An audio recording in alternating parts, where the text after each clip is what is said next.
Right. So we're going to wait a couple more minutes till the 7 o'clock hour, and then we'll get started as we wait for everyone to join us.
All right.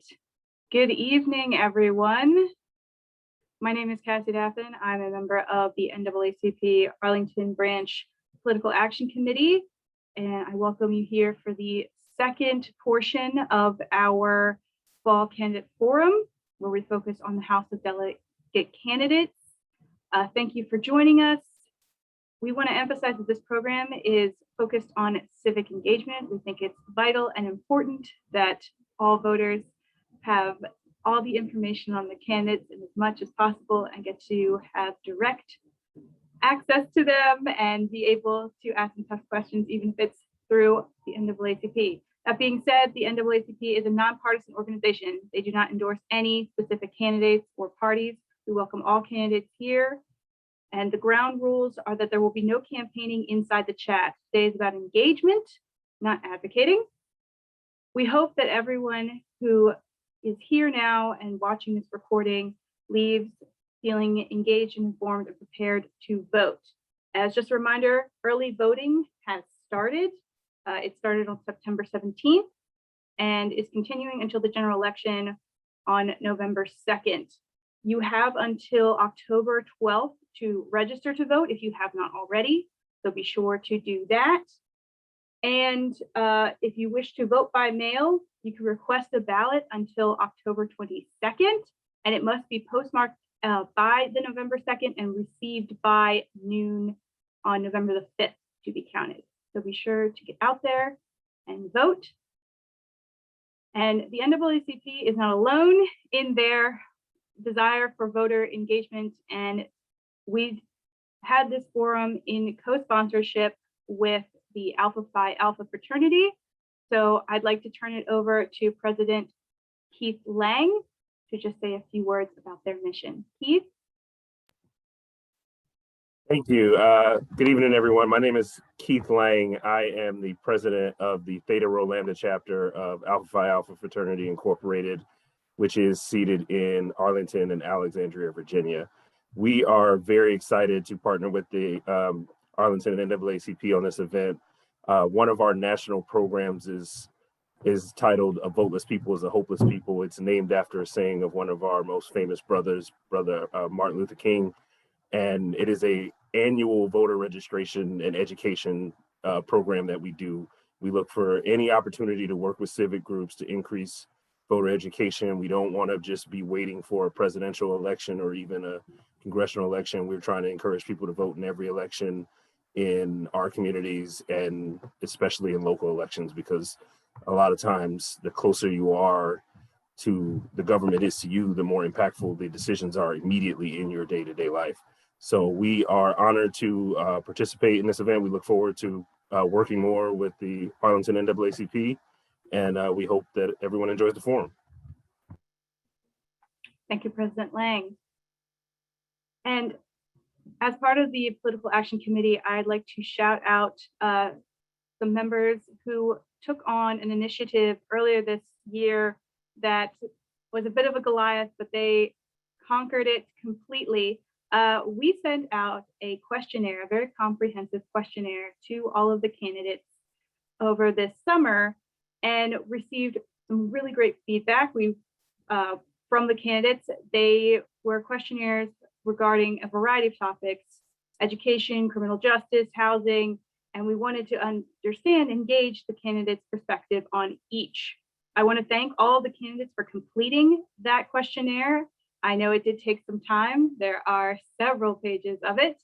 And we invite you to carefully review that. We are going to drop a link to it in the chat.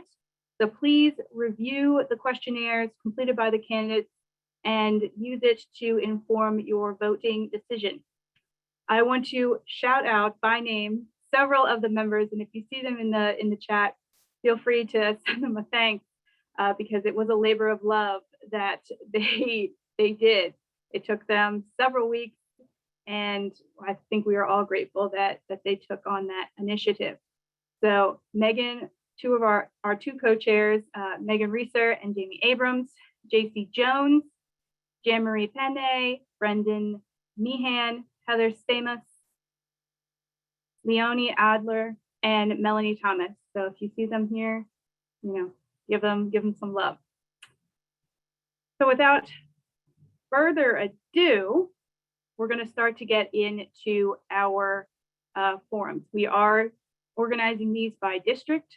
So we will have the order of District 49, 48, 47, and 45 will be our last. So please keep that in mind. And we will be dropping some links into the chat throughout this process. We will not have introductions, and I'm sure our moderator will go over this, but we will not have introductions. But we will have some links to all of the candidates' web pages, so you can learn more about them there. And we will also be dropping a link in to deal with registration. So if you, again, haven't voted or haven't registered to vote yet, we will drop links to do just that.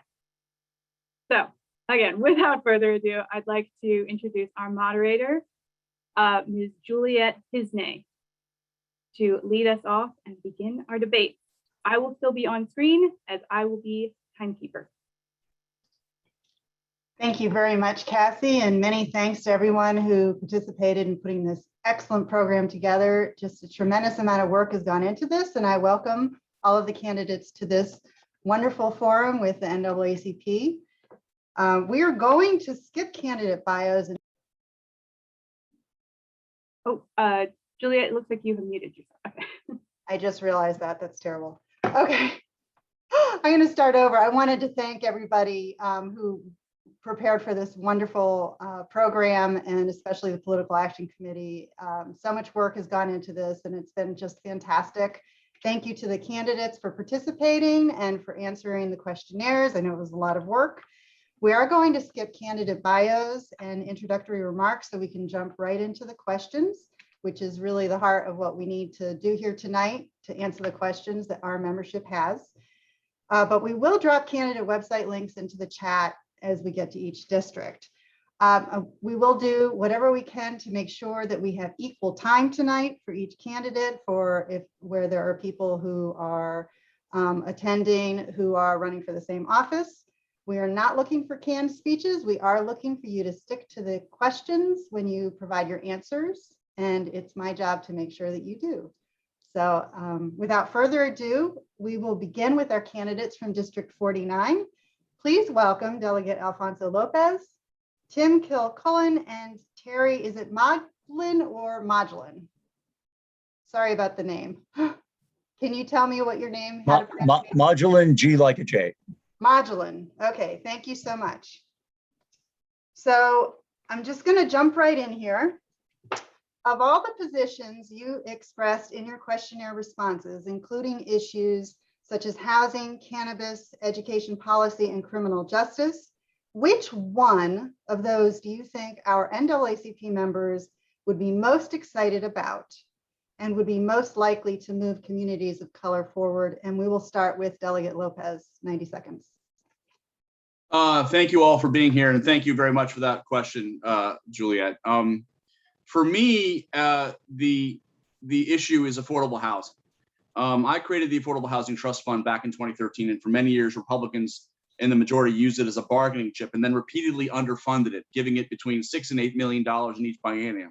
However, working with Governor McAuliffe and Governor Northam, we were able to significantly increase funding until today. The trust fund is $125.7 million, and it's helped build hundreds of units of affordable housing here in the 49th district. More importantly, I'm very proud of the role the trust fund played during the pandemic. With folks out of work and housing instability increased, the worst thing that could have happened would have been to have families kicked out of their homes in the middle of a pandemic. The trust fund was used as an important backstop to the rental and mortgage relief program we created over the summer, and coupled with the $524 million Virginia received for eviction prevention efforts under the Federal CARES Act, the programs effectively addressed eviction, housing instability, and homelessness needs last year. One stat I'm incredibly proud of is this. In 2020, during the worst of the pandemic in 100 years, fewer people were evicted than in 2019. As Governor Northam has said, the Affordable Housing Trust Fund was a vital part of that success. Now, I'll be honest with you, there are so many other areas that we should be talking about as well that I've worked on and prioritized, including criminal justice reform, racial equity. But I'm looking forward to this conversation and look forward to answering your questions. I think I'm out of time, Kat. You are. Thank you. Mr. Kilcullen? Yes, thank you for having me. I think of all the issues, one, and I touched on this in the answer to a couple questions, would be standing up to Amazon. So I'm from Crystal City, and here in Crystal City, the new HQ2 Amazon's imposed a lot of different issues on our city, from advocating the lockdowns to pushing for critical race theory in Arlington public schools. So I've been really committed to fighting Amazon, fighting them by passing common carrier laws, fighting them by blocking future lockdowns, fighting them by education reform. So I think that that was touched on in a few of the answers to my questions, and I would put that fighting Amazon is my answer to this question. Thank you. Mr. Modglin? Good, thank you. I think the most important and as well as the most difficult issue is that of crime and justice. As a matter of background, I grew up in a racially changing and tough community, public housing part of my young life. 25 years I worked as nationally across the country in youth and municipal crime prevention. And what I know is that the issues of crime and justice are those that are the most challenging, I think, to communities of color, both in terms of victimization and in the issues of communities working together to prevent crime. I think that the relationship with the police and community policing is very important. I hold the position of wanting to maintain a qualified immunity for police because I think it is necessary for them to do their jobs. And so I've been endorsed by the Virginia Police Benevolent Association. But while I oppose some of the specific measures that some of the prosecuting attorneys have taken in Fairfax and Arlington counties, we need a community approach, some reform of the criminal justice system in order to have a more fair situation for communities of colors and individuals of color. You're out of time. Thank you, Mr. Modglin. Actually, the next question is exactly on qualified immunity for law enforcement, which ending qualified immunity in Virginia is a top NAACP priority, and the positions do differ here. What can our membership expect for you on qualified immunity, starting with Mr. Kilcullen, and then we'll go on to Mr. Delegate Lopez. Yeah, so qualified immunity, it's not a law enforcement issue. It's a government accountability issue. So I would not support legislation that targets cops, just takes away qualified immunity for police officers. But I would support removing qualified immunity completely. I think in particular, a way where this could be helpful is in election and election integrity. We've seen that that a lot of people working at the vote counting offices use COVID as an excuse to violate a lot of procedures, block poll watchers from seeing what was going on. So if we got rid of qualified immunity, it would enable people to file suits directly against these clerks who violate the law, who engage in voter fraud. And I think that would be really helpful in restoring trust in our elections, which is lacking. I don't mean to interrupt you, Mr. Kilcullen, but I found it very interesting, your comment about making sure that it applies across all government positions. And in particular, I'm very interested in the potential impact for educators because of the problems we've had in our public schools with restraint and seclusion, which is a civil rights issue that disproportionately impacts marginalized communities and particularly Black students. However, moving on, we're going to need to move on. So moving on to Delegate Lopez on this issue. I strongly supported and am proud to have voted for legislation in the House of Delegates that would end qualified immunity. As the majority whip for the House Democratic Caucus, I helped secure votes for this bill to pass in the House, and I think ending qualified immunity is critical to ensure that no one is above the law. As a member of the House Democratic leadership, I've been a vocal in my advocacy for ending qualified immunity, and I remain committed to ensuring that this bill gets passed next year. And simply put, I was working very closely with the Legislative Black Caucus, Delegates Jeff Bourne, Delegates Jay Jones, on this legislation and helping, like I said, secure the votes as the majority whip. And I think it's an important bill that is timely. Do you have any comment relating to what Mr. Kilcullen said about expanding it beyond law enforcement? I think that the idea of mixing up what's going on with law enforcement with the myth that we have fraudulent elections is out there, and so I think it's the incorrect way to go. Interesting. Did you have anything more you wanted to add on this, Mr. Modglin? I know that we skipped over you because you had already provided an answer, but please give us more information about your position on this. Yeah, yes, I do. I want to maintain qualified immunity for police officers for 3 reasons. Number one, police officer must often act instantaneously to decide in the event of, in the defense of his or her life or of someone else's life, and they cannot hesitate in that decision making. And I think they would feel as if the backup for them in making those decisions would be lacking, and as a result, they would be what we call depolicing. They would not take on some of the tough decisions that they have to make. Number two, I think it would hurt recruitment for police departments. And historically, when police departments have had to rapidly expand the number of police officers, that has led to some of the worst situations where unqualified persons become police officers, end up with issues of corruption or brutality or whatever. And number three, a police officer's role is as much in preventing confrontations and crime as it is in enforcing it. In fact, that's more important. And I think that it has a chilling effect on the ability of police officers to relate to people in the community when they feel that they are not protected by their leaders. This does not excuse any brutality. It does not excuse harming civilians, and it is not a license. It is not a license for doing things that are wrong and unconstitutional. Well, I'm going to quickly follow up with you on this question because I noticed that in the answer to your questionnaire, you pointed to experience in the infantry and the Army. And I was just going to ask you if you can just give me a short answer, yes or no, whether or not you believe that soldiering is actually equivalent to policing, which is a civilian function. It's a great question. Only in the instance of a life being on the line. The policing requires, I'm an advocate for community policing. It requires partnerships and relationships with the people in your community. That is when it works best.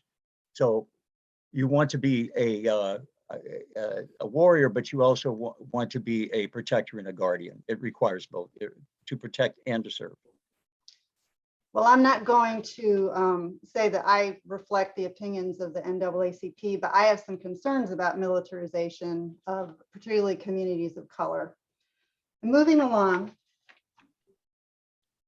we're going to start with Delegate Lopez. What is your top priority in housing policy, and how will your housing policy help address supply issues and neighborhood segregation in Arlington?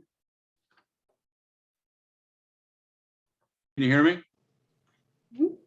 No, sorry. So as basically as the founder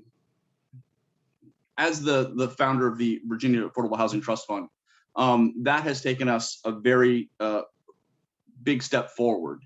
In fact, with the 125.7 million as the backstop for the rental and mortgage relief program, it's actually done a great deal to address housing issues across the Commonwealth. Here's the issue. We also need things like a warranty of habitability. We also need things like fixes that we saw glaringly absent with the Serrano apartments. We also need to address eviction prevention issues across the state. And so what I think is that we should be working on innovative zoning policies and do more to empower minority communities in terms of affordable housing across the Commonwealth. Mr. Modglin? I'll say a couple of things. Number one, I think that zoning is one of the most important things that, one of the most important ways to reflect mixed income levels in a community. And I think that communities of color, if you will, should be represented on zoning boards. A lot of times, if you want to find out about the politics of your community, look at who's on the zoning board. I think that the tax relief that is provided by both Fairfax County and Arlington County is an excellent means of maintaining housing for property owners. I do think that, as I said, that new residential developments ought to have a 10%, 20% mix. So that's been implemented in a lot of counties of low-income housing. Mr. Kilcullen? Yeah, so Arlington has thrived because of its schools, of its government buildings. But then the frustrating thing is it's in a lot of areas hard to get approved to build apartments or sublet housing, basement apartments. And that's not fair because you're pricing out the very people who will attend these universities or work at these government buildings. That's wrong. So I think that there's an opportunity for the Commonwealth to preempt some of these draconian zoning restrictions, to allow more apartment buildings and allow more subletting, give landlords more freedom of what they want to do with their property. Okay, moving along, we're going to talk next about a hot issue, critical race theory. Mr. Kilcullen, you have identified the banning of critical race theory, or CRT, as one of your top priorities. Delegate Lopez, you called political efforts to ban CRT ahistorical conspiracies. Mr. Modglin, you expressed concern about, quote, applying group guilt now for the actions of long ago, unquote. There's quite a lot packed into each of these positions. I have a different question for each of you. For Mr. Modglin, what is critical theory, race theory as you understand it? Where does it sit presently in the curriculum? What threats do you perceive here? The two aspects of critical race theory. One is the recognition of collective results, if you will, by race in particular, as opposed to what I believe we should be focusing on, which is individual growth and opportunity. Secondly, critical race theory, as I understand it, basically says that a lot of our laws, as they are legislated and implemented, have a racial undertone to them or a racial implication because they discriminate against people of lesser means or by race. So let me give a little background. When I grew up, oldest of 8, father left at age 14, lived in public housing. The 6 of my brothers and sisters after me never graduated from high school. Excuse me, Mr. Modglin, this is something that is detailed. It can be read in the questionnaires. I'd like you to please stick to the answering the question that I asked. Thank you. So, all right. So my summation of that was that a lot of the issues that apply to people who by income level, not necessarily by race. So, there was an article in USA Today yesterday about the Little Sun people for pre-kindergartners and so on in New York. And I'd just like to quote a sentence of that. The goal isn't for children to internalize the injustices suffered by their predecessors, feel like it's them against the rest of the society. Quite the opposite. As one Little Sun people parent said, we want them to learn not just the struggle, but the triumphs too. African-American history in the context of American history. Okay, I think, Mr. Modglin, we're done now. Sorry, we're gonna have to move on. Thank you. Delegate Lopez, how will you overcome the political momentum and forces, particularly throughout the South, on these legislative movements? How would you talk to a fellow Democrat, or fellow delegate rather, who shares a view similar to Mr. Modglin's? What are you afraid of? Students need to be taught the unvarnished truth about who we are, about our history. Far too often, if you look at textbooks from the 50s, 60s, and 70s, they were not very truthful when it came to the realities of life during the antebellum era in the United States. They weren't very truthful about the realities of African-American history and New American history and Latino history over the last 50 to 100 years. Jim Crow during the height of the civil rights movement. How race is a part of every aspect of our history. And the fact is that we should not be scared of teaching the unvarnished truth. And the idea somehow that we need to have the option for African-American histories for schools to have that option, no. African-American history is a part of American history. It should be taught as a part of American history. Okay, Mr. Kilcullen? Yeah, I want to respond to something Delegate Lopez said, the critical race theory about. Actually, sorry, I do have a specific question for you. So in your questionnaire, you mentioned, you used the language group guilt, which really frames the statewide policy around protecting white fragility. How do you envision working with communities of color if that's your perspective? All right, well, so the term white fragility, that's a kind of a loaded term. I'd rather you not say that, but I want to respond to something Delegate Lopez said. The critical race theory is about showing the unvarnished history. If that's what it was about. How do you define it, sir? Yeah, so critical race theory I define as the belief that America is defined by systemic racism, and that this systemic hate, this inherent evil, it applies to things like our actual founding documents, like the Declaration of Independence, and that the American dream is somehow racist. That is what people are objecting to having been taught in our schools. So Mr. Kilcullen, sorry, I don't mean to interrupt you, but Mr. Kilcullen, if you look at the drop in the Black population in Arlington County from 1930s up to the present day, and you see the precipitous drop of the Black population in our community, are you saying that our redlining and our restrictive covenants in the zoning here in Arlington County has nothing to do with the size of the Black population in Arlington County? Of course I didn't say that. No, obviously. So what is that if that's not systemic racism then? What would you call that? That would be racism. That would be racism in our history that should be taught in schools, that everyone agrees should be taught in schools. I don't understand this mischaracterization.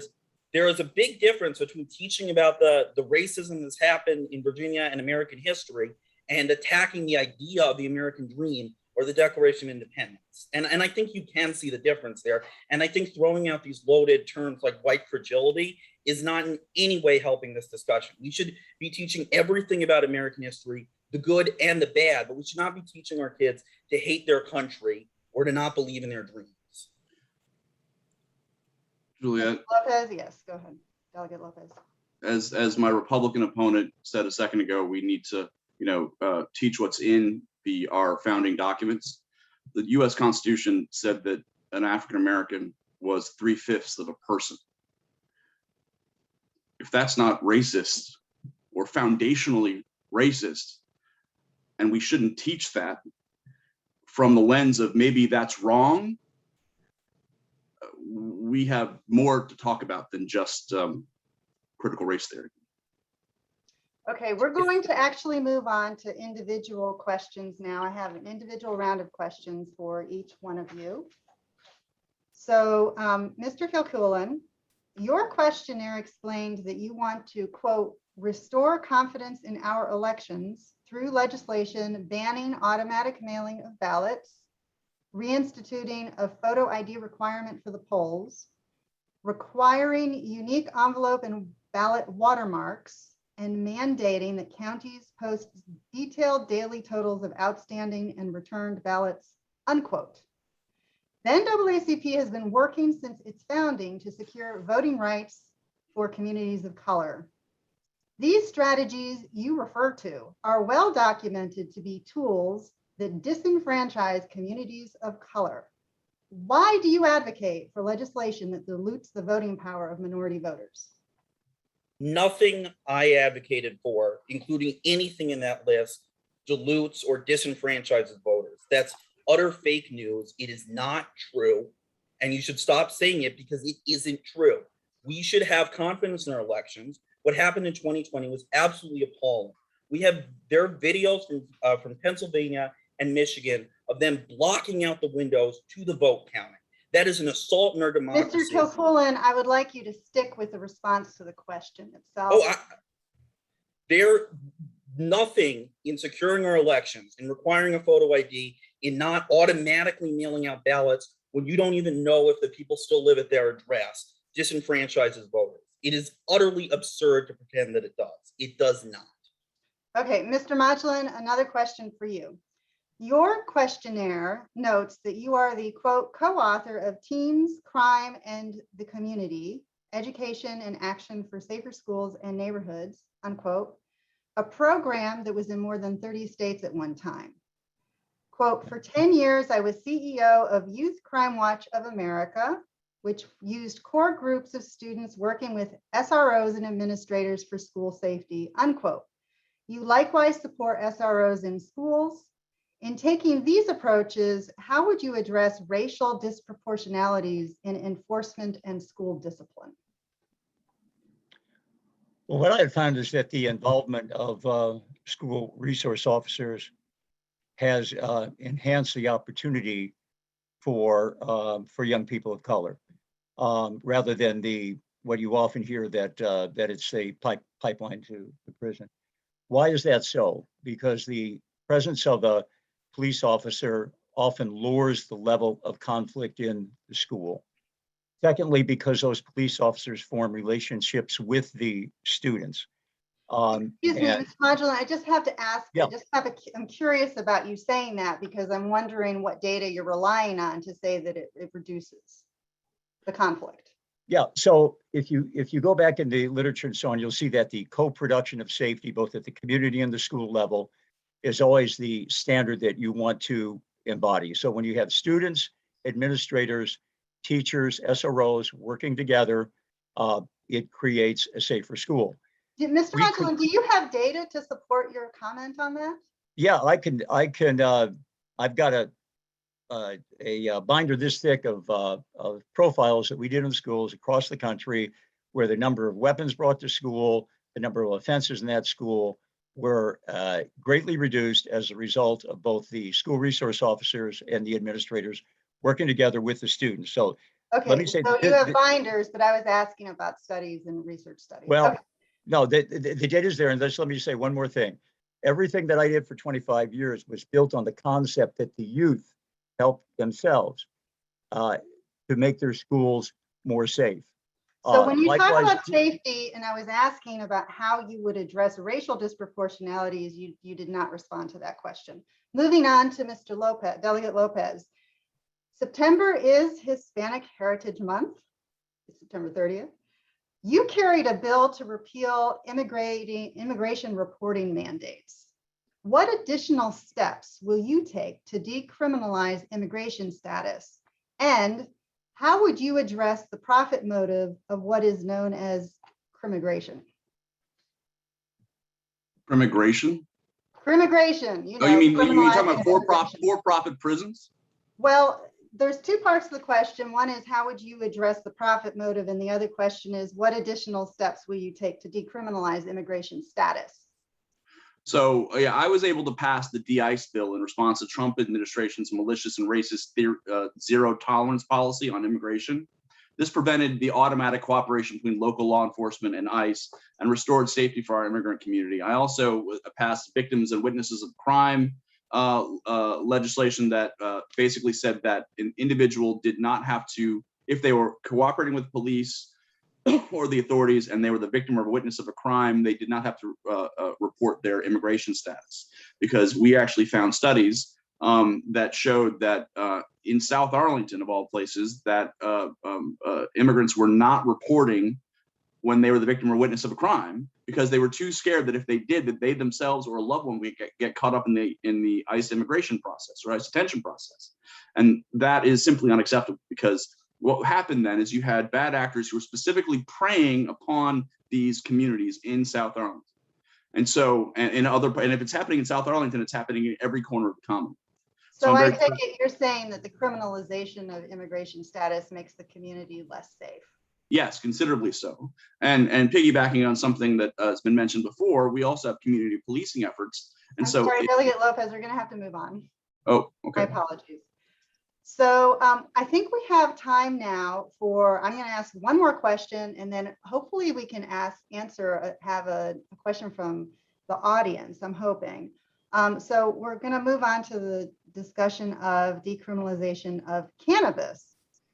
And so this has been done locally in DC already, and of course in Virginia. But the data, the initial data out of DC shows that decriminalization in the District of Columbia did not actually reduce the disproportionality of arrests for the Black community, for those who were arrested on possession charges. So one of the questions here is, how do we address this? Why do you suppose that's the case? And what does the Virginia data show so far? And just to provide a little bit of a baseline for this discussion, an ACLU 2018 study showed our national average was that the disproportionality was 3.75 times. In Virginia, it was 3.4, and in Arlington County, it was 9.7 times that you were more likely to be arrested on possession charges if you were Black. Right. So that disproportionality in Arlington in particular, and I'm sorry, we're listening to some emergency vehicles from Columbia Pike. I don't know if you can hear that, but the question is, how do we deal with that piece of it? Can we address the disproportionality for arrests with the existing decriminalization measures that have been taken in Virginia? And do we have any data on this yet? And we're going to start with Mr. Modglin. I think the best way to solve it is guidance for the police force. I've always seen this problem as well with underage drinking, where it's enforced in some communities but not in others, for fear of the backlash from more powerful folks, families. So to me, that's the best way to do it. I don't think these are situations in which I think if you try to mandate something for individual action by police, that it really doesn't work. You have to do it through the procedures of the police department. That's my view. Hey, Delegate Lopez. So we've created the foundation, but we still need a lot more time to establish a creative and innovative equity policy framework that will withstand attacks and address some issues that still need to be taken care of. I would say that we have to, as a part of that, we have to deal with the open container provisions that historically led to disproportionate targeting of Black and brown communities. We have to address the criminal penalties for minors. And then we also, I think, so this is very important to me, is provide for a way to, we don't have a provision yet for the resentencing of Virginians currently incarcerated on marijuana charges. And so if you can address those things, especially the open container laws, you can address what has been traditionally an issue in the Black and brown community. Now, we were trying to do, I think, what other states have taken years to do in essentially 5 months. And so the idea that we have more time now to come back and build on the foundation that we've created, I think is important. I think that the folks down in Richmond who are on the committee that are addressing this are taking comment, are doing the study, are taking the best practices. And I think we will see some action this coming January. Okay, Mr. Kilcullen.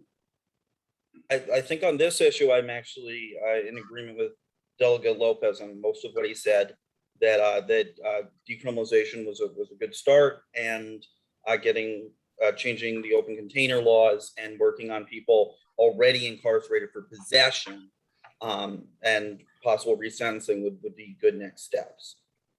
Do you agree with him on the issue of how we've decriminalized for adults but not for minors? Do you agree on that issue? I don't think that we should. I think for starters, there is an issue that it's at 21 instead of 18. I think the fact that people when they're 20 years old could get charged or get a harsher penalty than something if they're a year later, I think that is leading to unfortunate outcomes. So that's something that I would agree. Right. I mean, age is a status. And so that's what's known as a status offense if it's criminal for the young person, but not for the adult. Okay, so we're going to go ahead and take an audience question. I don't know, Cassie, would it be possible for you to select one? Or I can look through and see if there are any questions in here, but right now I'm not seeing anything popping out. No, I'm not either. So I do have one for Mr. Modglin that's interesting. I see in the chat. This question for you, Mr. Modglin. You are a former infantry officer. Even in war, we have the rules of engagement that extend beyond "I was afraid for my life." I guess it's more of a comment. Absolutely. One of the experiences I take back at the particular time that I served in Vietnam, in order to return fire even from any inhabited area, we had to get clearance from a general officer. So it made it impossible really to have any immediate response if we were fired upon. So the rules of engagement and for police are critical. I'm all in favor of changing the rules of engagement for police so that they reflect a more livable attitude, toward the community. But the police have to be able to pursue suspects and arrest them as well. That's a major part of their job, as well as prevention.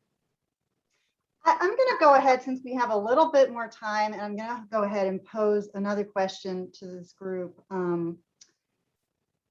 I've noticed that there seems to be a little bit of a difference of opinion around the purpose of incarceration and the effectiveness of incarceration.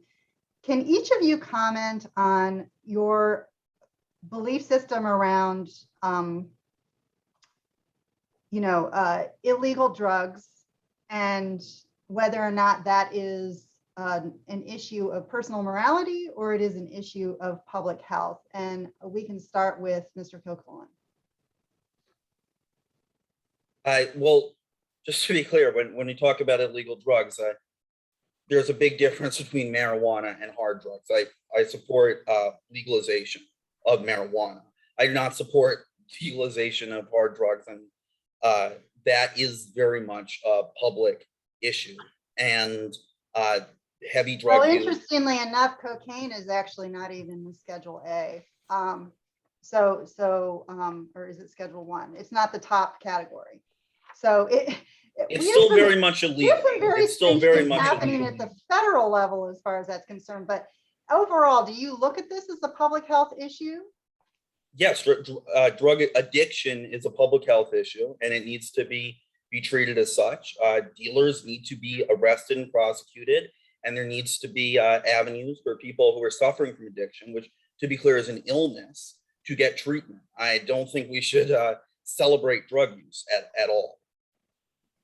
Okay, and Delegate Lopez?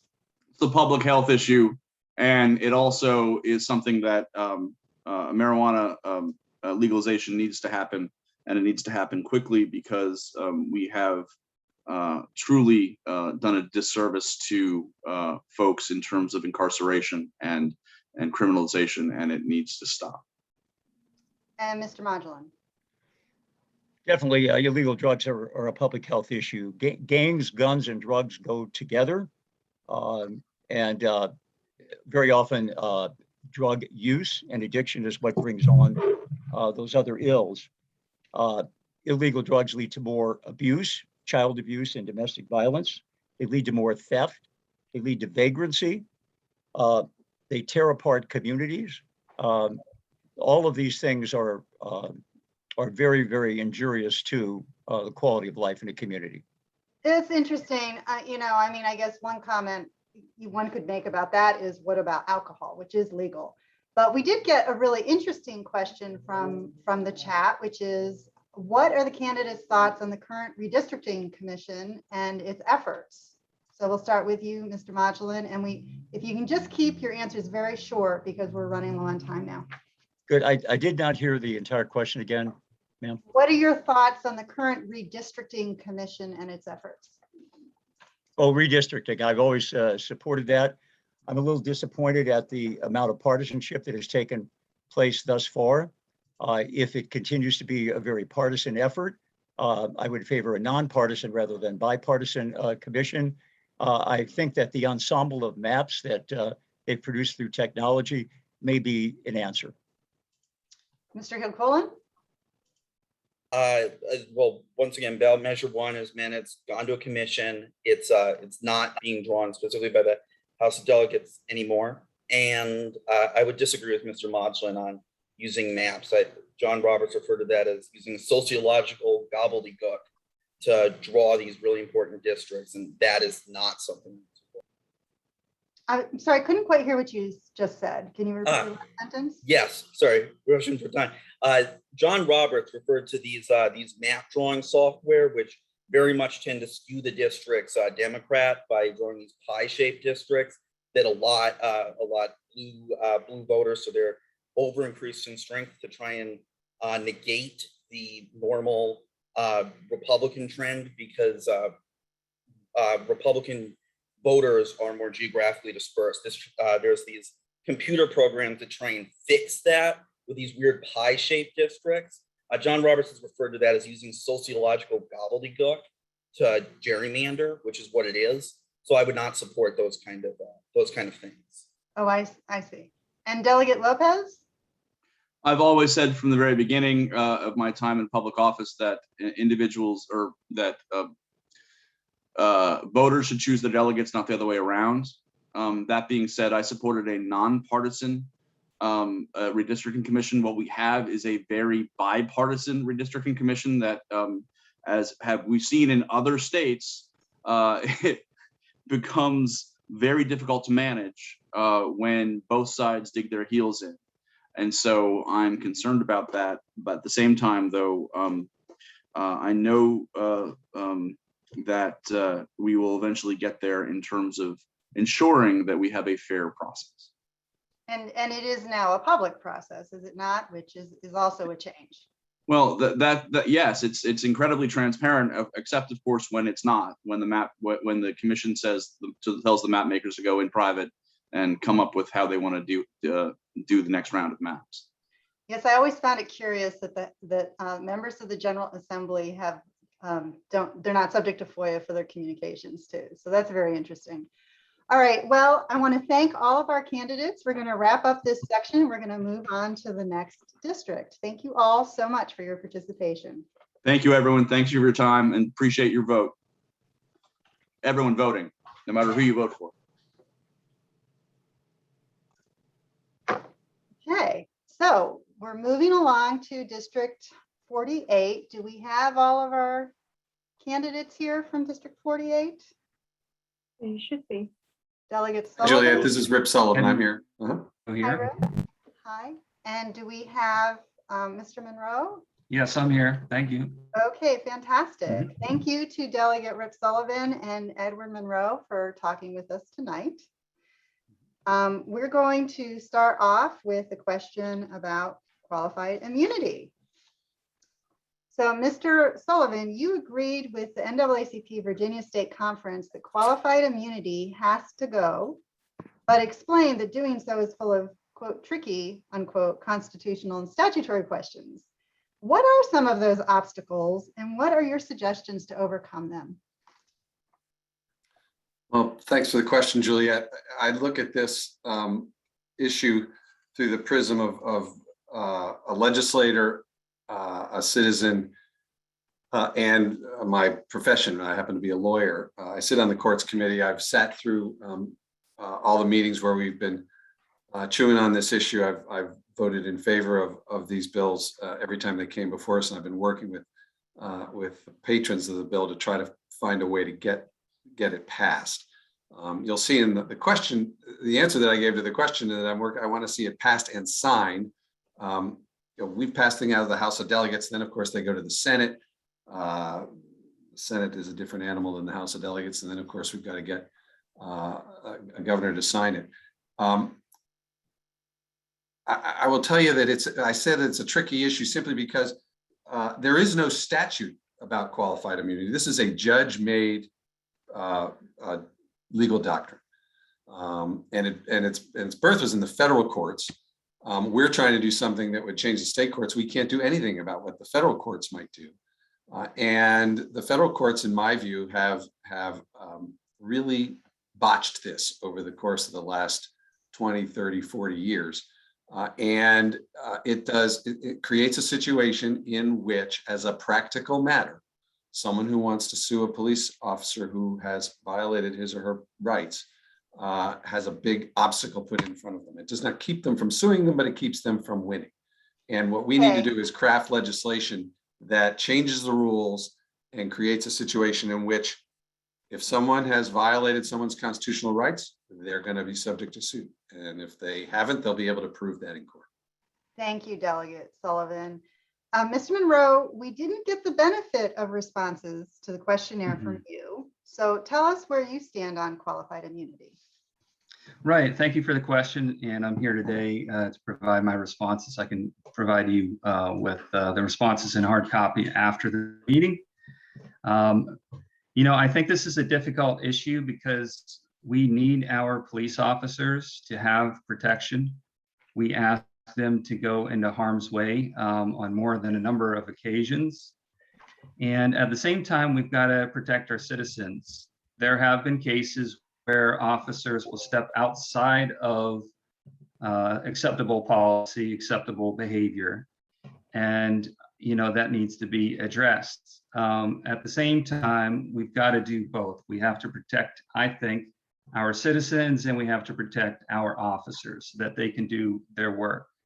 I'm willing to take a look at this issue, but I think, employees from many different professions will respect the fact that if they stay within the guidelines that are set in their profession, they should be protected. So I think it's more a question about, modern day policing. Are we saying that we want to change some of the policies? I think maybe that might be the bigger issue for discussion rather than qualified immunity. So do you not support eliminating qualified immunity? Just out front, eliminating, I think, is a talking point, and I don't think it's helpful for the conversation. you think it's a talking point, sir? There's been Yes, ma'am. legislation before the House of Delegates and the, the Senate in Virginia Yes, on ma'am. this exact issue. Yeah. Can you speak to Well- your position on those bills?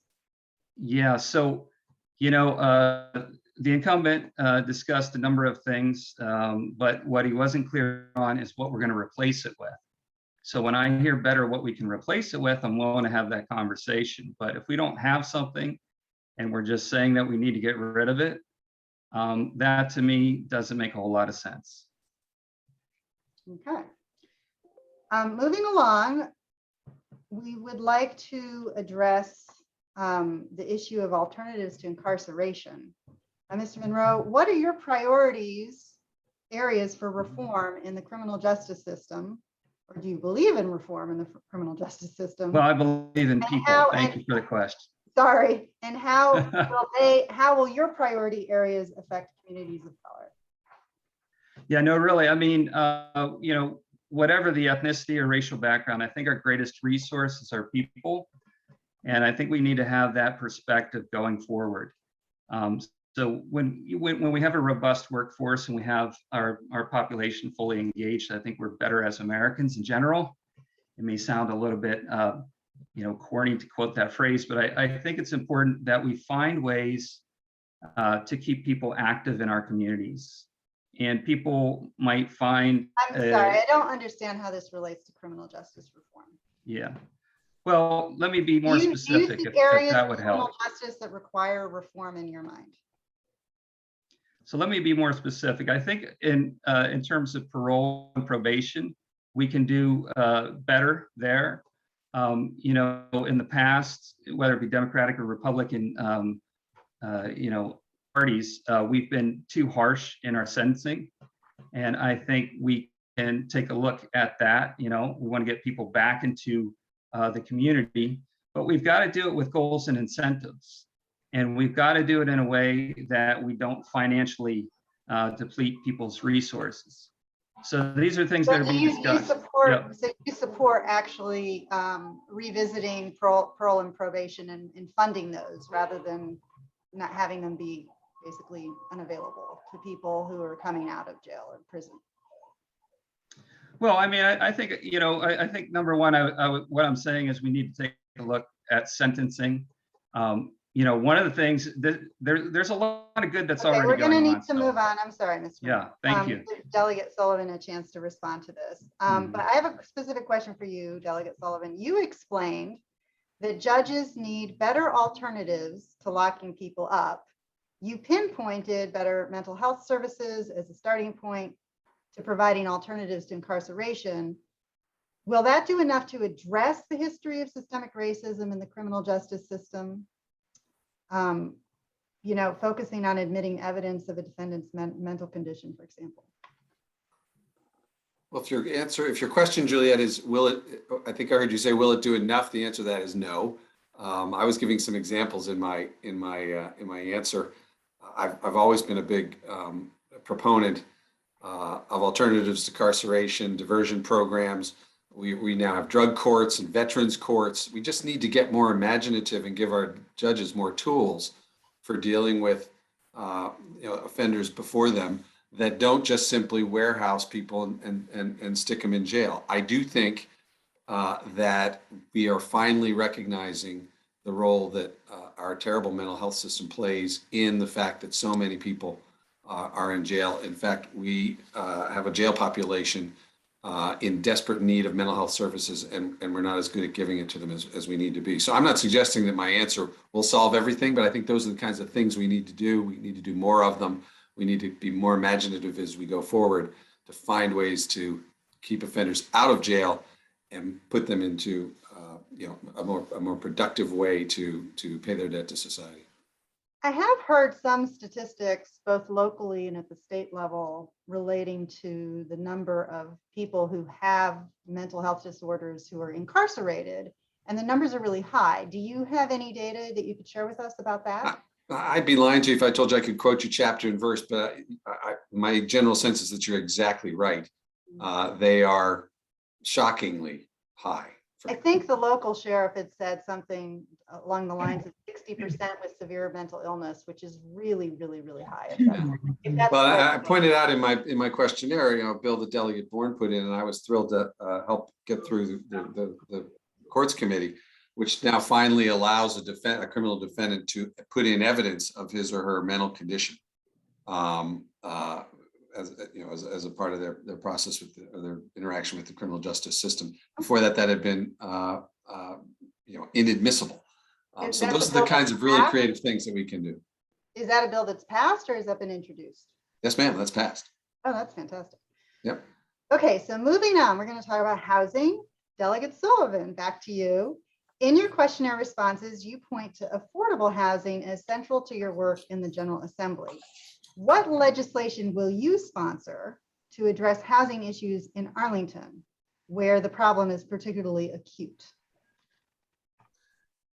As I said in my questionnaire response that I provided, I was particularly proud last year to help get the low-income housing tax credit through. It's something that we've been working on, frankly, both in Fairfax and Arlington for a long, long time, and just haven't been able to get it done. That will incentivize and again, key word here, allow people to be creative, developers particularly to be creative in how they finance more affordable housing in both jurisdictions. Of course, we're talking about Arlington tonight.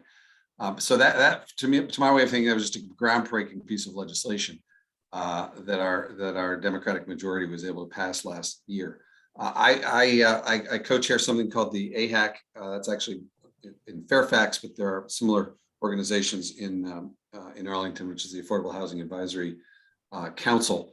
And frankly, I just had a conversation the other day with someone who was talking to me about how hard it is. We all know how hard it is to get a down payment if you want to buy a house. We need to come up with creative ways to help people get buy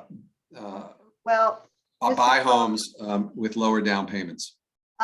Delegate Sullivan, I don't want to interrupt you, but I do have a follow-up question for you because there were two sections of the questionnaire where you basically referred to the low-income housing tax credit in response to those questions, but they really did, one of them addressed specifically what would you do to ensure that our residential neighborhoods advance towards racial integration and the benefits associated with multiracial ethnic communities? Because we are living in, neighborhoods that remain segregated decades after explicit state and local policies forcing racial segregation were overturned. So how would you address that issue? Well, when I filled out the questionnaire, I did it the way I did simply because I think affordable housing is such a key issue that will help solve that problem. Won't make it go away. I'm not suggesting it is the answer. I think it's part of the answer, that we need more affordable housing throughout Arlington, in all of Arlington's neighborhoods. And the more we can create the conditions for that to happen, I think we will find, I hope over time, we will find that our residential neighborhoods will look less polarized and more integrated as we go forward. I think that's a crucial part of the strategy. Yeah, living on Columbia Pike, we're seeing the disappearance of our diversity before our very eyes. So there's not a lot of time to waste here. Moving on to Mr. Monroe, what state legislation is most important to you to address the myriad housing issues in Arlington? Right. So, the first thing is affordable housing is probably one of the most difficult things that we have to undertake in this area. No question about it. I'm a teacher, so I know from experience that living close to your school can be difficult. And I have a lot of colleagues that, choose to move away from sort of the urban centers here. Legislation that would be focused on incentivizing portions of development for affordable housing, I think would be a good idea. Also, and I've seen it beginning, it's been underway for some time, but I think we need to continue with it, is this match of public transport in terms of metro and busing. with affordable housing. So when we, provide these services, we've also got to make sure that we combine it with affordable housing opportunities so that we can take care to keep in mind that we have various incomes in our Arlington and Fairfax counties. So I'm hearing you say that you think that transit is a critical piece of the puzzle here. Moving on to the issue of education. And actually, I think I had some things come out of order. So I'm going to go back to you, Mr. Monroe. What are your priorities for legislation in the area of Virginia education?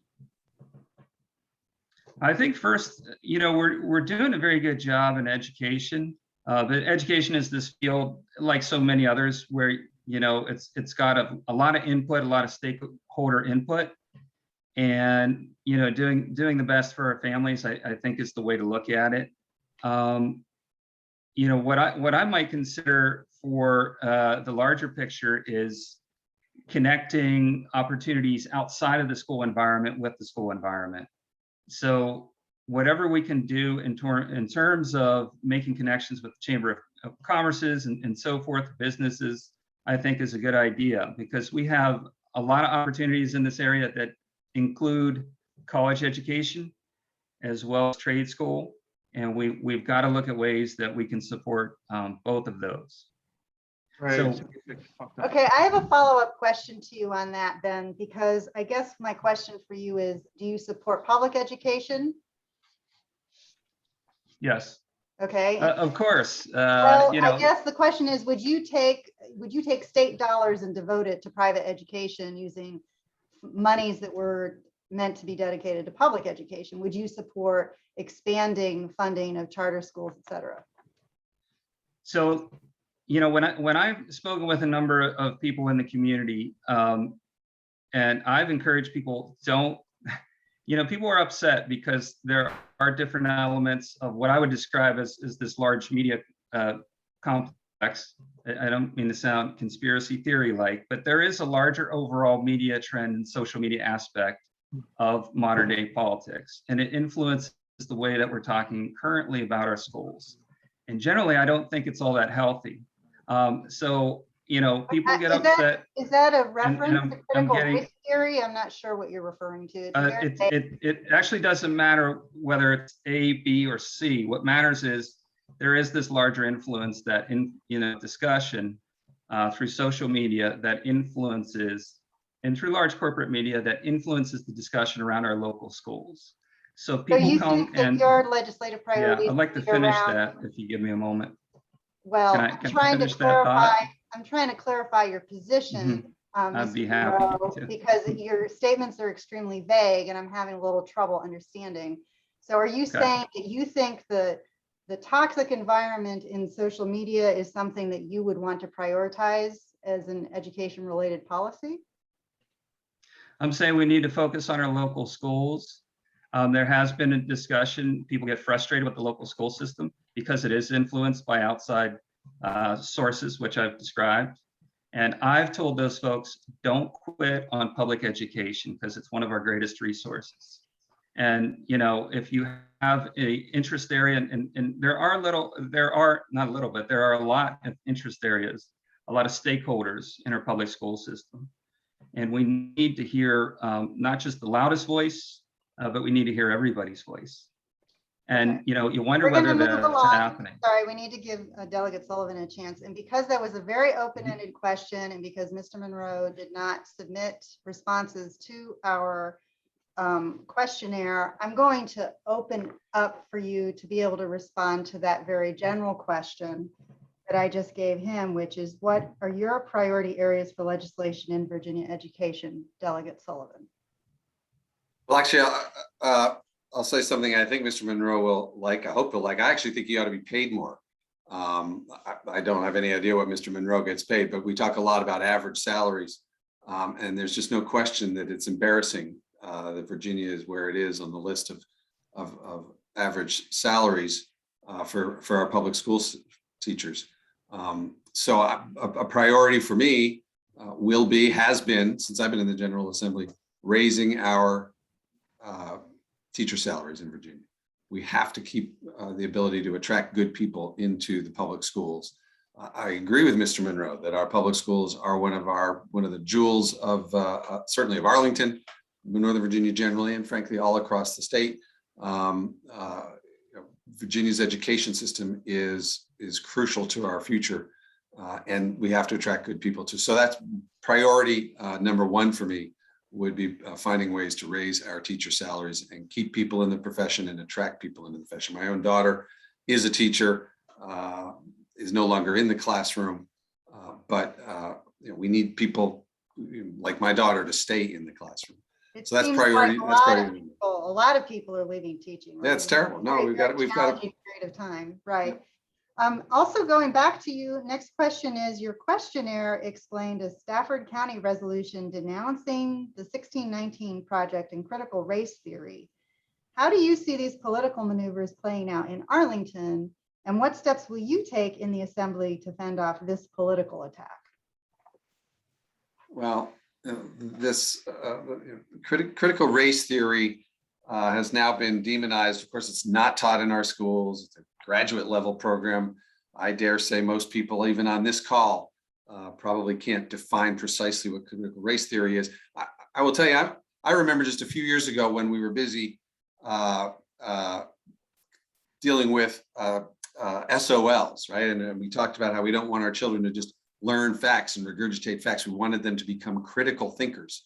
And now when we're talking about being critical thinkers about our history and the role racism has played for it, suddenly we don't want them to be critical thinkers anymore.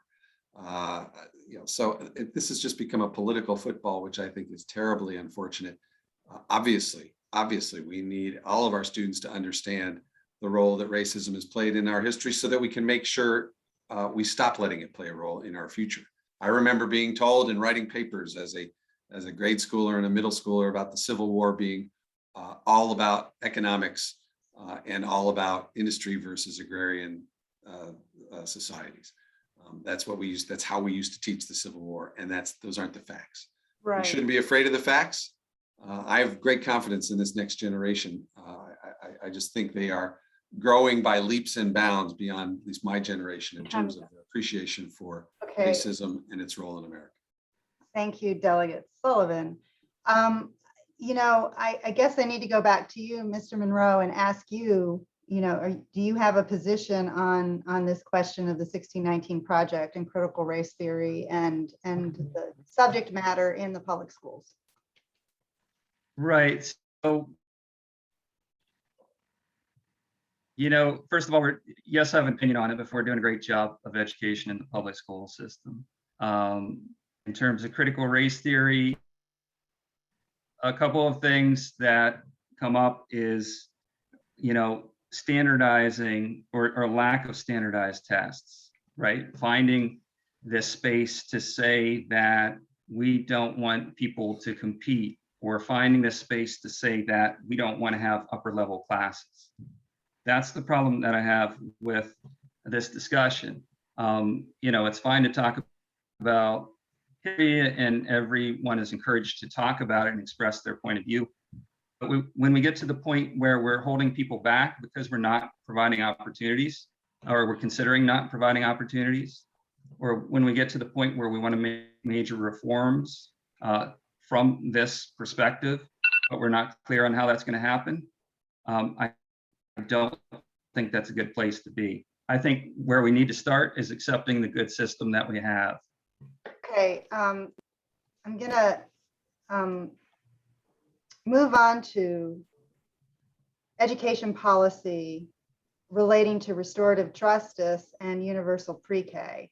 What position do you take on those issues? Is that a question for me or for Mr. Monroe? I'm sorry, that's for Mr. Monroe. Oh, okay. Do you support restorative justice and universal pre-K? Right. So restorative justice has been around for some time, and I think Arlington has adopted it more recently. Question, Mr. Monroe, I'm sorry. Restorative justice. But I would really like for you to answer these really important questions that our membership want to have the answer to. Yes, And I think it's a ma'am. Did pretty you say? simple question. Uh-huh. Do you support restorative justice and universal pre-K? Is that a one-word answer? Will you take a couple sentences? I'll take a couple of sentences, but they need to be on point. Okay, please. That would be great. I'm waiting to speak. Okay, you go ahead. So delighted to. So restorative justice has been underway for some time in Fairfax County, and I think more recently in Arlington County. It's a great way for to resolve certain circumstances, but it needs a fair amount of training. You've got to have a facilitator that's skilled at what they do, because people volunteer to enter this program. And so I think it's a good community builder, and young people are learning. So, you know, if there comes up a disciplinary measure, I think this is I a would good way like for you them to to learn. answer the question, though, of whether or not you support. Was there a justice second in question? the public schools? You're Uh-huh. not answering the question, Mr. Monroe.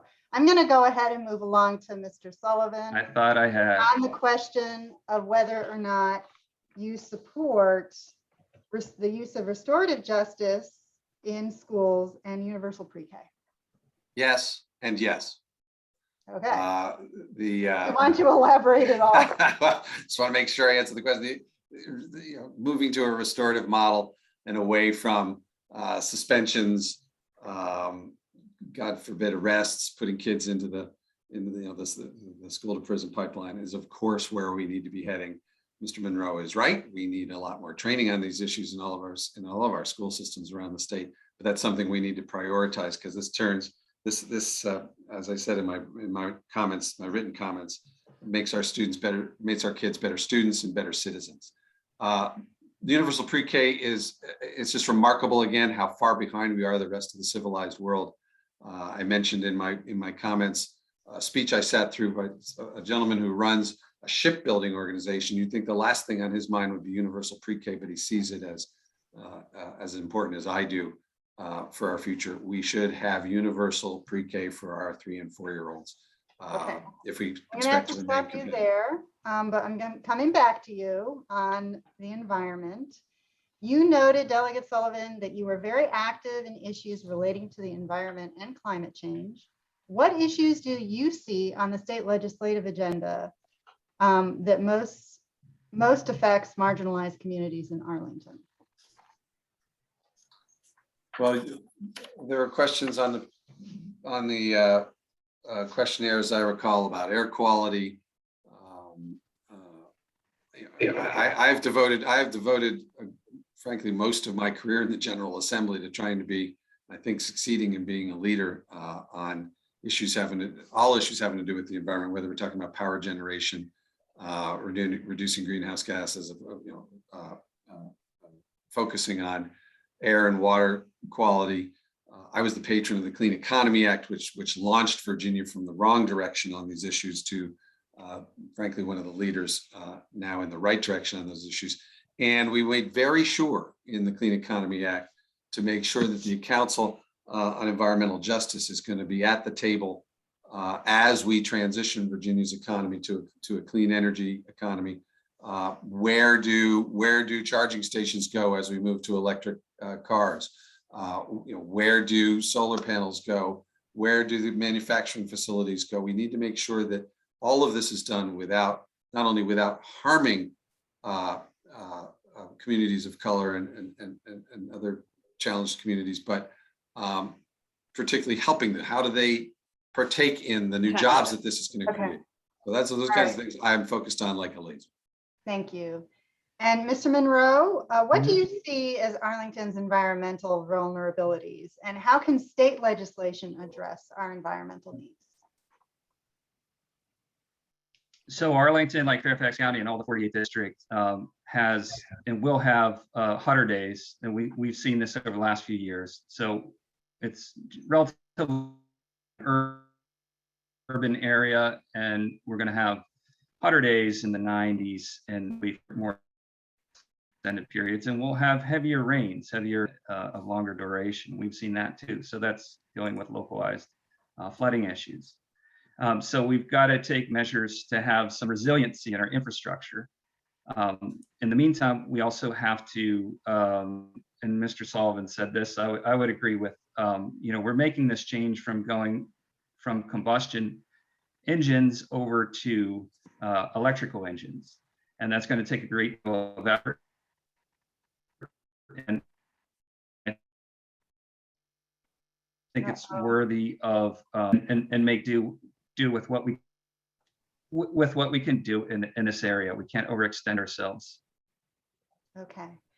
Mhm. And I'm going to have to move along. We had to dig in a little bit on some of those education questions. And so I've actually run out of time. I'm sorry, we can't take any questions from the audience, but we are going to move along now to District 47. Thank you very much to both of the candidates for coming tonight. We appreciate your participation. Thank you. Thank you for having me. Thank Good to you. see you all. Okay, so next up are our candidates from District 47. And I gather we have Delegate Patrick Hope here. Hi, good evening, Juliet. Good to be with you. And I think we were supposed to have Laura Hall. Is Laura Hall here? Cassie? She is not here. She declined earlier, and it looks like she is unable to join us now. And I'm correct that she also did she respond to the, I don't think she responded either, did she? I don't believe so. Yeah, she didn't respond to our, this is really something. She didn't respond to the questionnaire and she didn't show up. So we're gonna have to kind of have maybe a little bit more of a conversation with you, Delegate Hope. All right. Because it looks like you are the only person, which means you're completely on the hot seat, but it also means that you get a lot of time. So I guess there's the pluses and minuses. That is good and bad, based on the previous two exactly. candidates. Well, it's nice to see you again. And I hope Good you're to doing see you. well. Yep. So I'm going to start with a very general question, which is that our questionnaire covered a wide range of topics, such as criminal justice, housing, education, the environment. Of all the issues of importance to the NAACP, what would be your one top priority if reelected? And please tell us why and how you would address it. Well, let me go ahead and start with qualified immunity. I mean, there's quite a few that I feel strongly about and in the questionnaire, but qualified immunity is one that I feel very strongly about. And you've asked this question before of the previous candidates for the 48th district, but I'm on the civil subcommittee with Delegate Bourne, and that's the subcommittee where this bill came through, and I voted for it for 3 times, and I intend to vote for it again. And I think what people don't seem to understand about qualified immunity is it creates a civil action for the deprivation of a person's rights by law enforcement to be awarded compensatory damages and punitive damages. And what the bill imposes is on the employer that creates an exercise of reasonable care. And when that officer is acting outside the scope of their employment, and the employer is liable to a victim for a tort or criminal conduct. And it's a very high bar that you still have to prove in court that a tort was either committed or a criminal act occurred. So I support piercing that veil and that protection that has protected law enforcement. It doesn't go to the individual, but it goes to the department, the employer. And I think what that means is that the employer is going to look at their police force, make sure that they have adequate training. But I do think that it's one of those things that when we talk about police reform, when we talk about creating our law enforcement to be more transparent and accountable, this is the part of the accountability that cannot be left behind. We have to pass the ending qualified immunity for law enforcement, and I strongly support it. I'm going to stick on this for just a minute because this is an issue also close to my heart, and of course it's a top priority for the NAACP. You might recall that I actually presented on this subject along with the our report on civil rights, the status of civil rights in Arlington. I was doing that as part of the legislation committee for the Arlington County Civic Federation. And Our colleague, Mike Heminger, who's a delegate from NAACP, also co-presented on those issues. And one of our subjects was qualified immunity. And one of the issues here is that we have a very old statute that dates back to the Jim Crow age, right? Well before Jim Crow, that basically created the ability for people to bring civil actions and get some kind of remedy when their civil rights were violated. And that's called Section 1983. But it seems to me that what's been happening now is that qualified immunity has grown and expanded with people making all these contortions, the courts making contortions to try to make sure that no law enforcement is ever held accountable, such that you almost don't even have a Section 1983 under federal law anymore. Do you want to comment on that at all, and your concerns around the federal piece of this? Because I know, you're a state legislator, but there's also a federal piece to this. Yeah, and I think that's what makes it somewhat difficult. But I'll tell you, the opposition has said that law enforcement will either retire early or make a problem for them to recruit law enforcement officers if we do that. But that hasn't been the case where they've ended qualified immunity in other states, other jurisdictions. And again, you're not seeing a rush to the courthouse to file suits. You still have to prove, it's still a very high bar to prove that a criminal act had occurred. And that's the important thing that we need to remember, that someone is acting reasonable and they're acting outside the scope. I mean, tell me some professions that get more protection than that. And I just think that this is part of an effort. I chair the House Public Safety Committee. We're trying to professionalize law enforcement.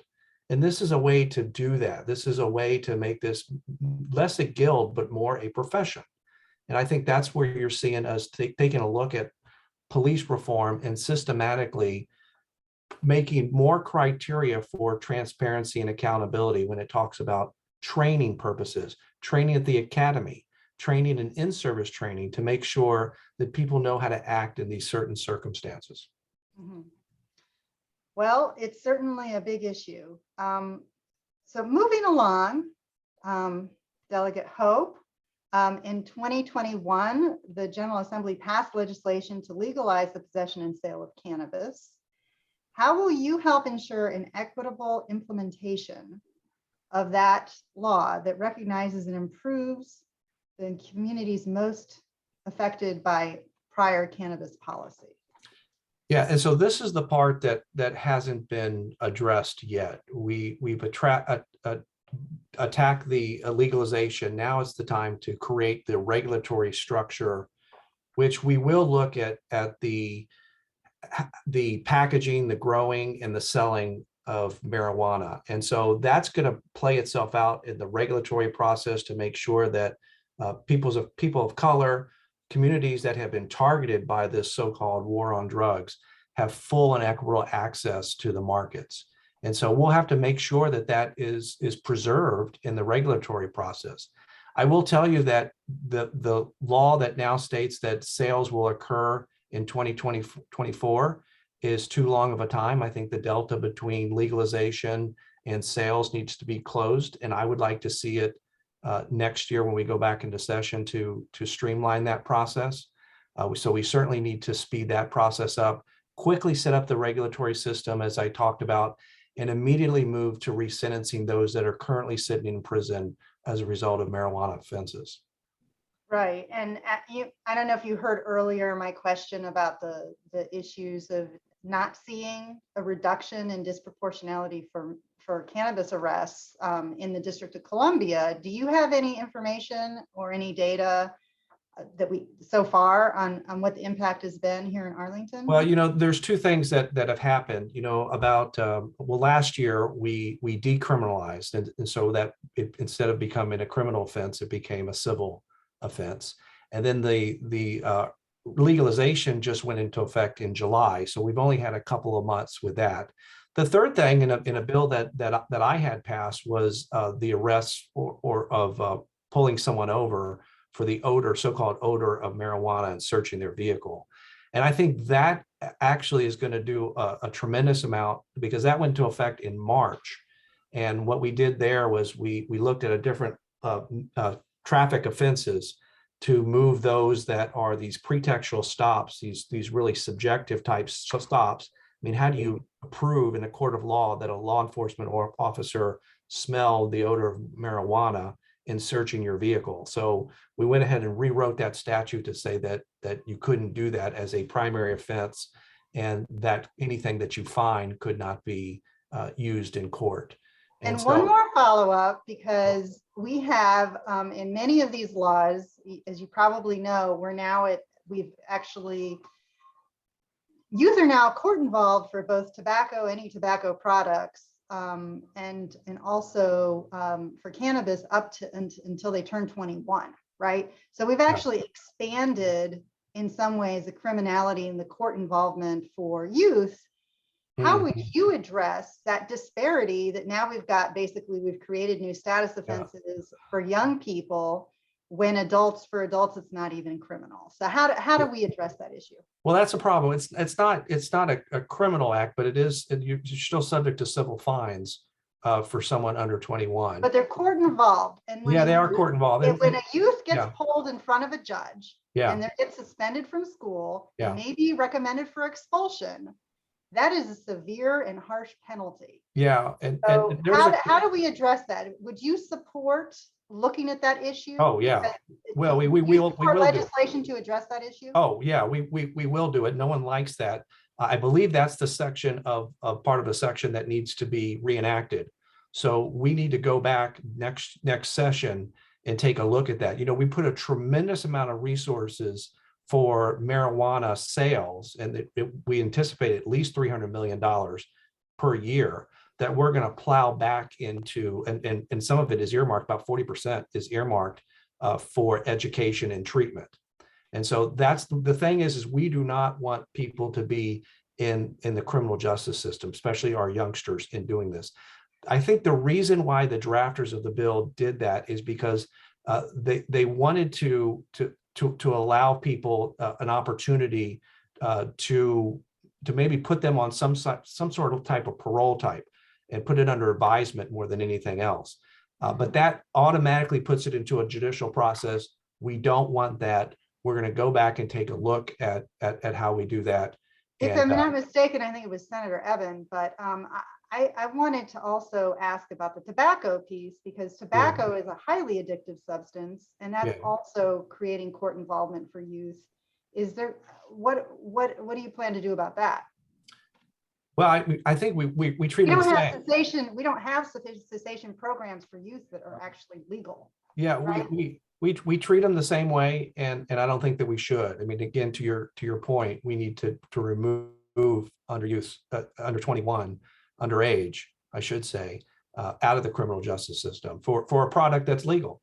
And well, we also have the alcohol pipeline piece, which is suspension from school, the fact that you get, long-term suspensions or, any time out of school is very significant. And we already know that we have disparities in suspensions that are very significant. In Arlington and across the Commonwealth. Yeah, I'll just be clear. It's not the intent of us. It's certainly the courts committee that's doing the drafting part of this. It's not the majority of the courts committee.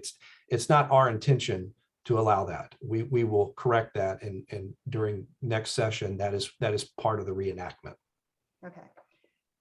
Moving along, your questionnaire response indicates, we're going to talk now about the minimum wage, that, quote, providing a living wage, not a minimum wage, is the proper benchmark that allows workers to afford the basic necessities of living in a community.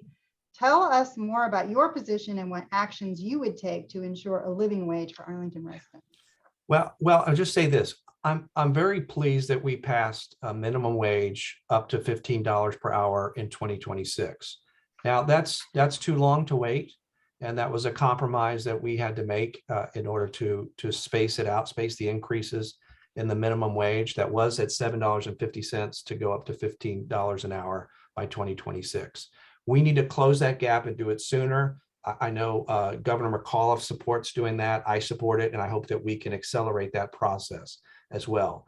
The living wage part of it is something that we need to address. We need to actually put in legislation in order to allow localities like Arlington, who, as you know, is more expensive to live in Arlington than it is to live in Abingdon, for example. And so giving localities the ability to set its own living wage. So whatever we do in Arlington wouldn't impact Abingdon or Galax or any other jurisdiction, but would take a look, benchmark what a living wage would be to afford to live in Arlington County. And it would allow not require them, but allow the locality to set its own living wage. That's the best way that we're going to be able to allow people to make a living in Arlington and live in Arlington. And I hope that we would give localities that authority.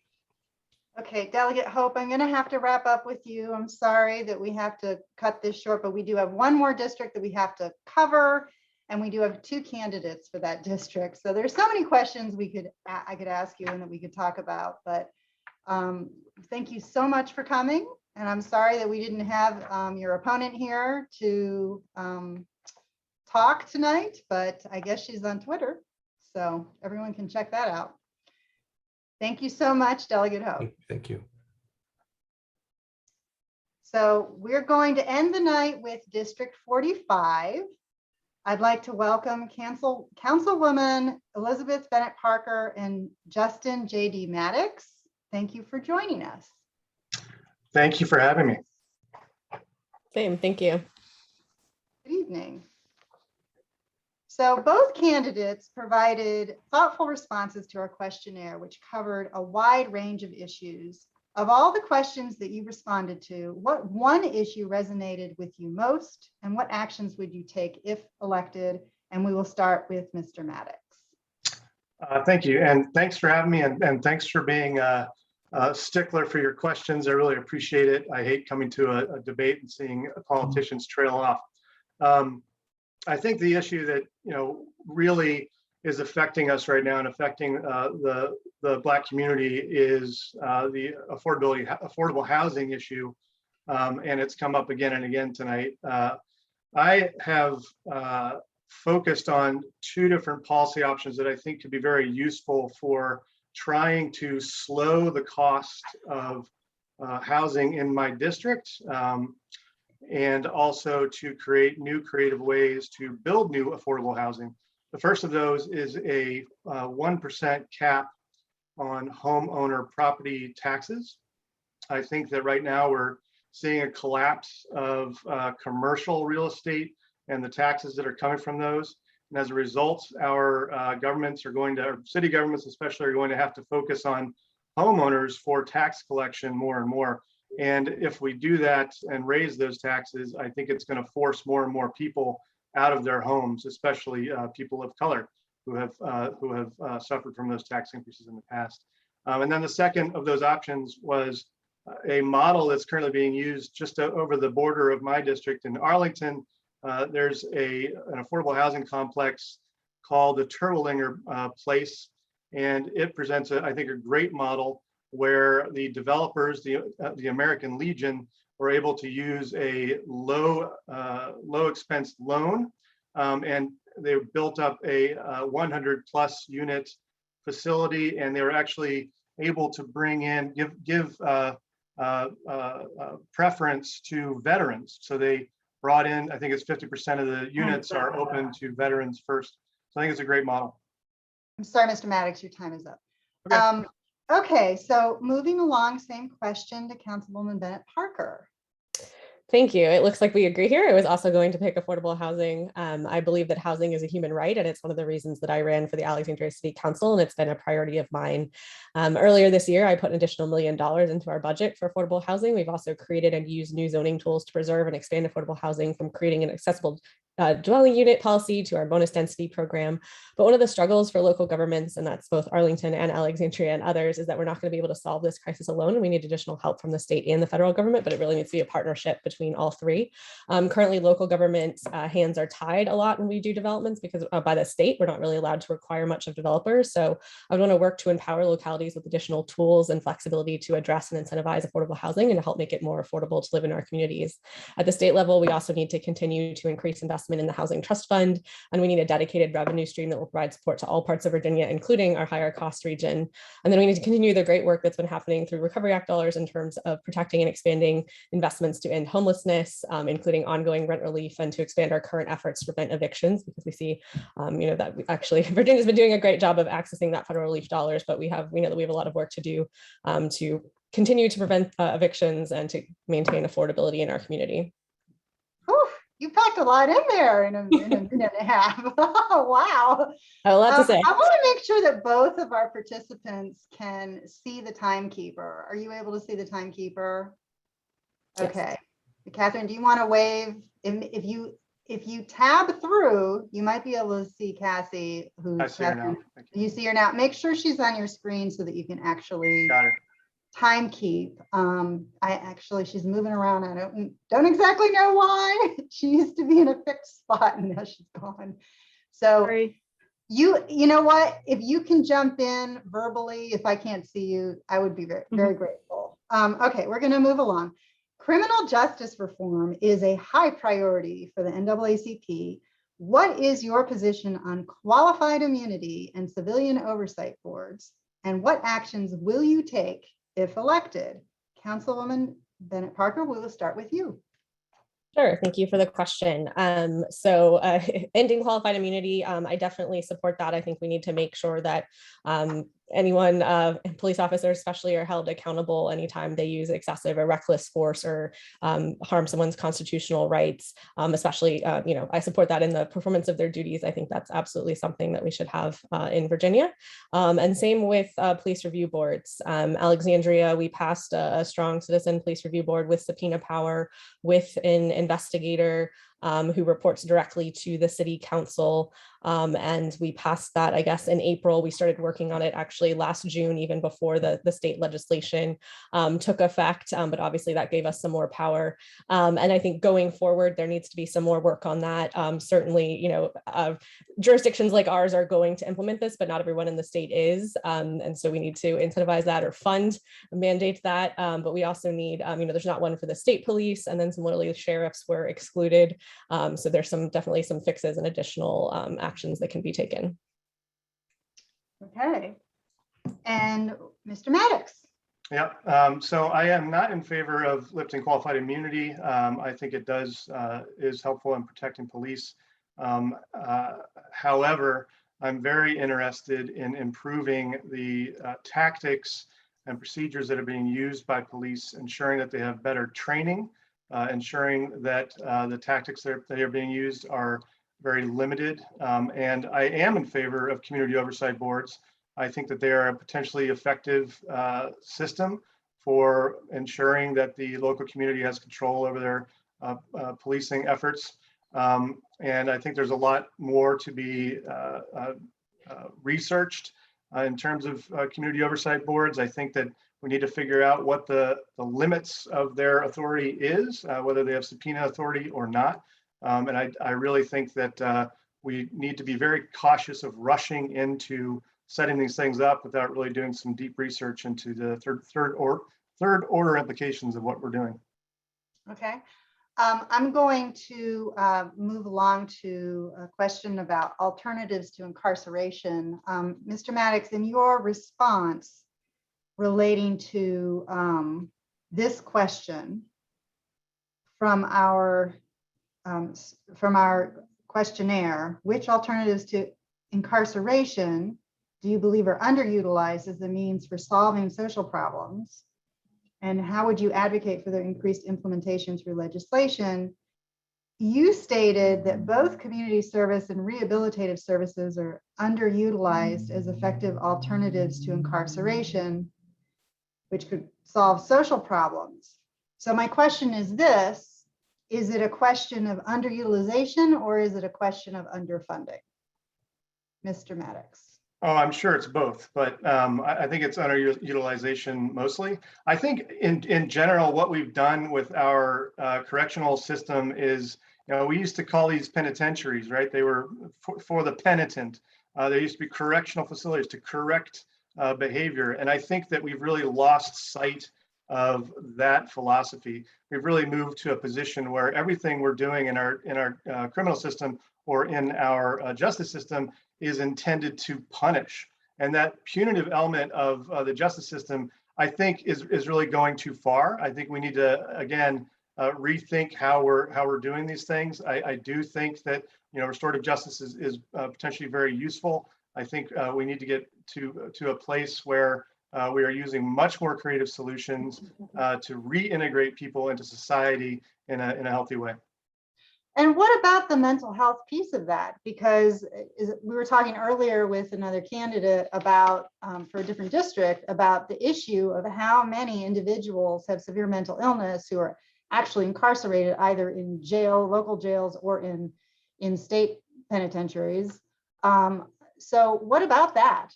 Would you like to comment on that? Because is incarceration the solution? Sometimes it is, but I think I just actually had a candidate forum last night with a disability forum, the ARC of Northern Virginia, discussing similar issues. They're very concerned that an autistic person or someone who represents as non-disabled can be acting in a certain way, and a police officer can take that as a potentially violent act, and that misinterpretation is potentially very problematic. And they're trying to figure out, what is the appropriate use of social workers? What's the appropriate use of psychologists in the field with police? And I think there is a way to do that together. I think it'd be great to have social workers deploy with police. However, there's a huge problem here that I think people who are interested in this solution are not thinking about, which is, what is the actual power of that social worker or that psychologist who's deploying with the police? Do they have the power to put somebody in a facility if they're acting in a certain way? Lots of issues behind it I think need to be resolved. It is complicated. I also noticed with interest that you were specifically mentioning the Lawrenceville Correctional Center as a privately run prison that should be shut down. So I gather you do not want a profit motive for the prison system here in the Commonwealth. I'm going to move on to Councilwoman Bennet-Parker and throw the same question to you, which was, is it a question of underutilization or is it a question of underfunding? I think it would probably depend on which locality you're talking about there. I know in Alexandria, we have a couple of really great programs. So we started a drug court. We did get some, I think, grant funding for that, and we also are funding that through our own general fund, but we've seen great success with that, and certainly something I'd want to see replicated and expanded on with additional funding. Similarly to the behavioral health and criminal justice piece, again, we recently launched, actually 3 weeks ago, we launched a co-response program model, and we just got an update about that at our meeting on Tuesday night. And it's already having such great success in terms of diverting folks that might have otherwise been arrested or gone to a hospital. The social worker and the therapist is really able to work with those individuals. But I think there's so much to talk about when it comes to alternatives to incarceration. I work every day with women returning from their criminal justice system, and so many of them have had histories of abuse and trauma really stemming from childhood that leads to substance abuse, which should be treated as a disease and not as a crime. We have a lot of work to do there to create supportive environments for our children and our society, but also a lot more to work. It's great that we've done the marijuana legislation, but I believe that we need to go further in sort of defelonizing other drug possessions. We need to repeal mandatory minimums for pretty much all crimes, and provide pay parity for public defenders as well, to make sure that folks are not entering the system and entering incarceration unnecessarily and extensively. And we are running a little bit late. I think that's my fault because I couldn't figure out how much time I had with Pat Hope. So apologies to the audience, but I do want to try to get in a couple more questions for these candidates just to kind of clarify positions for our membership. So if those of you who are still hanging in for this, please, I hope you will stick with us. The questionnaire responses on education brought out stark differences in your positions, and I encourage our audience to read through them. What actions would you take regarding school curricula, restorative justice practices, and school resource officers? Councilwoman Bennet-Parker. Sure, thank you. So in terms of curriculum, I believe we absolutely need to be teaching accurate and holistic education about our history, including the parts of it that are difficult and ugly. We have a lot of work to do there. Even adults, we have education to do ourselves in terms of understanding our history and how federal, state, and local laws have created disproportionate effects in health and wealth in our communities, and how we can be working to rectify that going forward and having an equity lens with all that we do. With respect to SROs and restorative practices, I absolutely want our students to have a nurturing learning environment, and I support the NAACP position on SROs. I know that we have a lot more work to do to create a positive learning environment, especially for students of color. Reallocating funding from SROs to mental health services was a vote that I took earlier this year. Last week, unfortunately, a teenager non-fatally shot another teenager at a shopping center a few blocks away from our high school after school let out for the day. And this is incredibly tragic and speaks to the need for greater common sense gun violence prevention, among so many other things. I know I'm running out of time, but I can understand how scary reports of fights must be for parents sending their kids back to school after a stressful year of virtual learning. We know that students are struggling. They're struggling with mental health, the stress of COVID. Many students are struggling with poverty. We had a 60%, anyway. I have to move on. Thank you for sharing that. And I'm very, very sorry to hear about that horrible incident in your community. And our thoughts and prayers go out to the families who are affected, and of course the students in the education community in Alexandria. I'm very sorry to hear about that. Mr. Maddox. Yes, listen, I'm going to focus on the SRO thing, and I know my opponent, has heard me be fairly vocal about this issue. I am not aligned with NAACP's position on removing SROs. That's pretty clear. I come from a background of a military background and a CIA background. I focused on terrorism for a very long time, and I know where violence comes from. I know how it erupts in societies. I'm very realistic about maintaining security in these situations. I think my opponent has actually done it herself. She's removed these school resource officers and promised to put in therapists, and I believe those therapists have not arrived. So there's nothing there. And I think, again, it's a case where we're rushing in, we're making these changes, and we're not backing them up with realistic policies and realistic solutions. We've got to get to a better place. I think that if you're gonna have therapists in there, have SROs as well. I mean, let's be realistic about the violence that's occurring in that place. And we're hearing about daily fistfights, and anecdotally hearing from students, me personally, that they are fighting because they know there's no consequence of that fight. Okay, Mr. Maddox, are we talking specifically about in the city of Alexandria? Because one thing I noticed is that the size of the high school population is just really, really large. So I'm not sure that would really transfer into Arlington in any way. And also, it sounds like this event was off campus. Am I correct? So I think we're talking about a few different things. One is a shooting. I'd like to focus on the policy piece and not this specific incident in Alexandria, if you don't mind, because this is an Arlington debate. I also, wanted to follow up with you briefly on one thing that you said that I was a little surprised by, which was that you said that you know where violence comes from. So let me ask you this. Councilwoman Bennet-Parker alluded to the role of trauma in violence and mental health. What do you view in terms of the role of trauma as someone who has served in the military? You mean the role of trauma as an origin of violence? Is that what you're asking? Yes, sir. Yes, that's what I'm asking.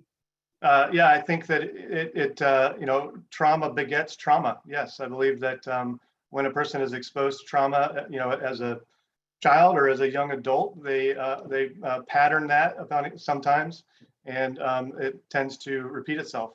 But I also think that there are totally different reasons for violence erupting in communities. A lot of them are resource-based, limitations on resources and fighting over resources, and those can actually generate more violence. So I think it's not just a trauma-based origination of violence. There are other factors at play. Okay, and one last question for each of you. This is one of my personal interests, and so you guys are my guinea pigs. Sorry, but it's saving the best for last. would you support a ban on restraint and seclusion in the Commonwealth of Virginia, Mr. Maddox, for public schools? I think I would. I think that I was just speaking with someone tonight, actually, who is suffering from PTSD as a result of this. And I think it's a very, if that's the implication of that process, it just does not make sense to me. Okay. And Councilwoman Bennet-Parker. Yes, the same. I've spoken with students about the harm this causes them and believe that I would support that ban. And I think if you look at the data, if you dug it down into the Department of Justice data, you would probably see the disproportionality, particularly for Black students. And unfortunately, one of the numbers pops out really dramatically, which is the use of mechanical restraint. So not to leave on, a dour note, but that is the end of our debate for this evening. Thank you so much to both of you, the candidates. Thank you. I really appreciate it. Thank you for being with us. Thank you. All right. I again want to echo our moderator's sentiments. Thank you so much to all of our candidates for A, filling out the questionnaire, and B, being here this evening. We appreciate your candor and your participation in this moderated forum. And I want to give a special shout out and thank you to our moderator this evening. You have done a phenomenal job, Ms. Hiznay. So thank you so much for your help and your participation in this as well. And again, a shout out to the Political Action Committee, our co-sponsor, Alpha Phi Alpha Fraternity. And if I believe it looks like our president, Spain, wants to speak. So if you want to take it from here, you can. President Spain. Well, thank you, Casey, and the entire Political Action team on a job well done, and to all the candidates who came out tonight. Special thanks to Ms. Juliet Hiznay for serving as our moderator. So let's give her a warm applause, virtual applause. This concludes the forums for Arlington Branch NAACP. Elections are right around the corner. You can vote now. Our Political Action team informed everyone on this call early on what you can do. So the key here for the NAACP is to make sure everyone's informed, right? You've heard a number of the issues. Now you need to do your research and go out there and vote. And vote, we mean vote. We're not telling you who to vote for, but go vote. And to our friends over at Alpha Phi Alpha, this partnership we've had is decades long, and we really are honored to be here in this space with them tonight. With that being said, that's all I have. Thank you, and have a good night, everyone. Thank you, everyone.